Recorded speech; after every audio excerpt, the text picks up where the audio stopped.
Welcome back. South African medical scientists have launched a new study to evaluate the efficacy of Moderna's vaccine as a booster shot against COVID-19. It will be rolled out to 15,000 healthcare workers who've received their single-dose Moderna or 2 doses of the J&J vaccine.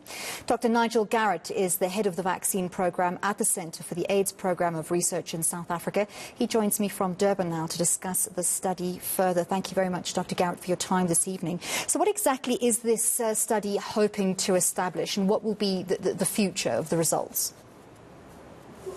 Thank you, Anli, and a good evening to all your viewers as well. So many of you remember the eNCA study. We started that study in February 2021, where we vaccinated 500,000 healthcare workers, and we now know that we saved many lives, more than 400 lives in the first 3 to 4 months, and probably more than 1,000 hospitalizations in the first 4 months of the rollout. We then offered about half of these participants of the eNCA study a second dose of J&J, and we now know that that second dose kind of provided good protection against the Omicron variant. So now we've been in discussion with Moderna, and this is a study sponsored by the South African Medical Research Council again, and we call it SHERPA, where we're able to offer participants from the eNCA study to have a Moderna vaccine booster. Is the purpose of the booster also to try and see the efficacy of the Moderna vaccine against new variants? Absolutely. I think we all know that this pandemic is not over. We were all surprised by the latest kind of Omicron type wave we've just been through or still in. So it's very important to keep monitoring the virus, as well as also looking at the effectiveness of these boosters. We're particularly interested to look at the effect of a mRNA booster, which is Moderna, just like Pfizer, after what we call a vector-based vaccine like Johnson & Johnson. So there's a lot of responsibility on us in South Africa to show that, because we're one of the countries that has rolled out the J&J vaccine quite widely, and we want to provide some additional data on this. It is considered to be a safe approach. It's been done with AstraZeneca and mRNA vaccines in Europe, Canada, and the US and other countries. So we will be providing all participants an active vaccine. There won't be a placebo in the study, but we will be able to compare the study participants who receive Moderna against those that do not want the booster, or perhaps are not coming forward for the booster. So are you also going to be looking at the interactions of the Moderna vaccine as a booster with the Pfizer vaccine, or is that not part of the study?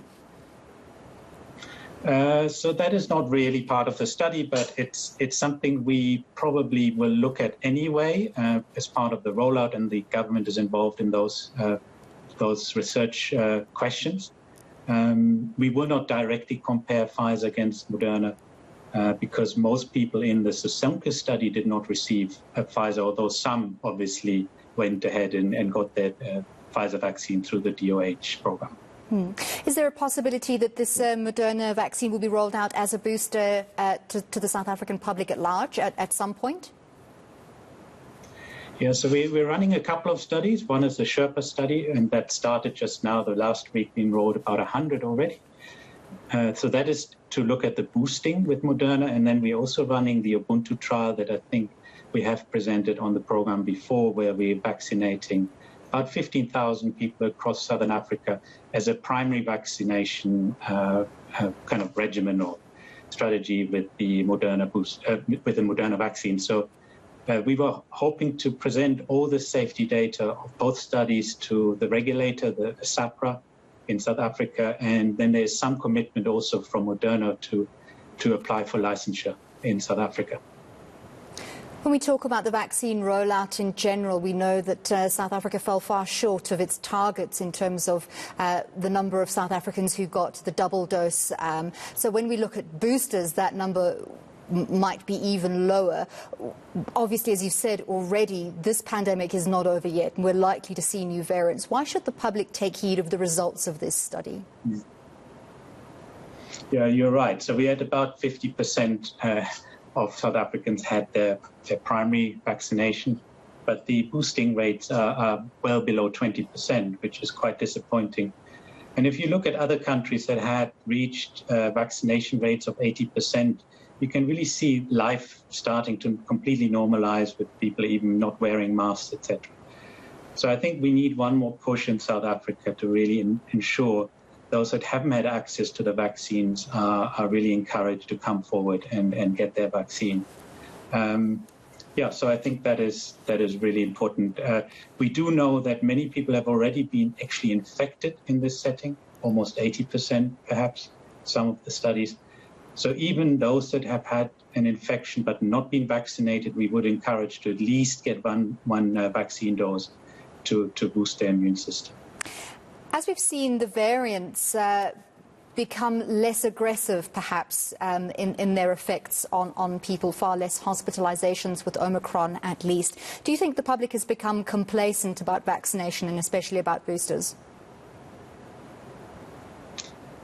Yeah, so I think this often happens towards what we call the end of pandemics. I think 2 to 3 years into a pandemic, you sometimes get obviously more immunity within a population, and that is actually what we try to achieve early on in a pandemic, to vaccinate as many as possible to reach that. Some of you may remember that 80% target of people being vaccinated, maybe minimum 70%. But I think we are seeing less severe disease now in our setting, so less hospitalizations and deaths. But there's still quite a substantial amount of people getting hospitalized with COVID, and it's often the vulnerable. So I think while we have all these individual benefits of vaccination, like protecting us obviously from COVID and severe disease, but also from long COVID, it's still important to think about others who may be vulnerable, especially the elderly, pregnant women, and people with maybe autoimmune conditions and so on. So if we get vaccinated, we do not transmit the virus as well, and then obviously therefore also protect the communities.